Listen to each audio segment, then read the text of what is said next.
The topic of today's training video is how to create a payment request in Prizma. Creating a payment request is a feature that requires authorization.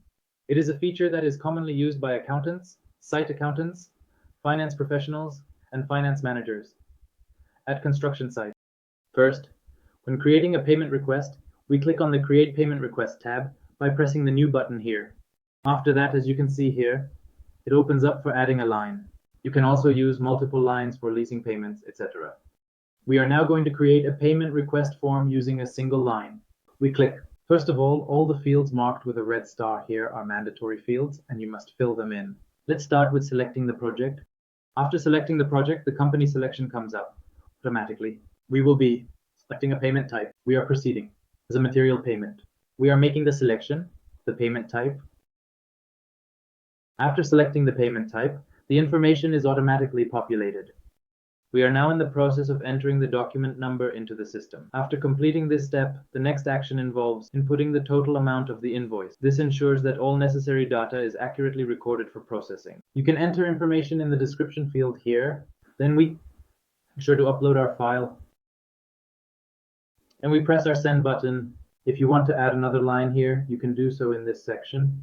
You can add them in bulk. We will be proceeding with a single line right now. As you can see right now, our BTP number 21.17 has been created. Let's go ahead and review it from this section. Look, it has been submitted for approval to the technical office unit.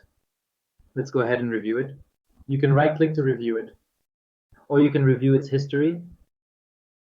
When you review it, you can access information such as the invoice amount, requested amount, payment amount, and remaining details from here. You can find out which project you are in, which account has been selected, and so on.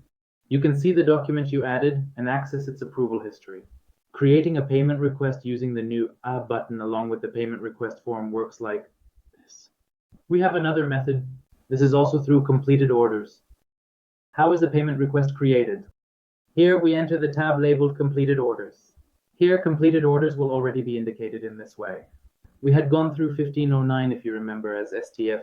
By right-clicking on the STF here, we can create a payment request using the Create Payment Request option. You can use the amount here, or you can make partial payments in pieces along with a partial payment. Let's make the payment using all of them, or you can also add a contract here. It's an optional addition, though not mandatory.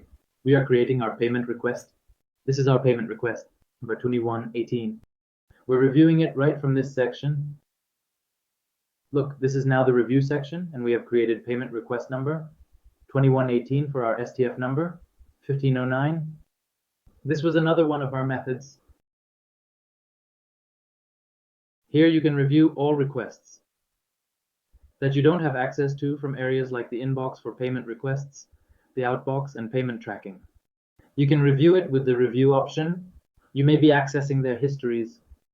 We have reached the end of today's training video. We recommend you check out our other videos. Thank you for listening.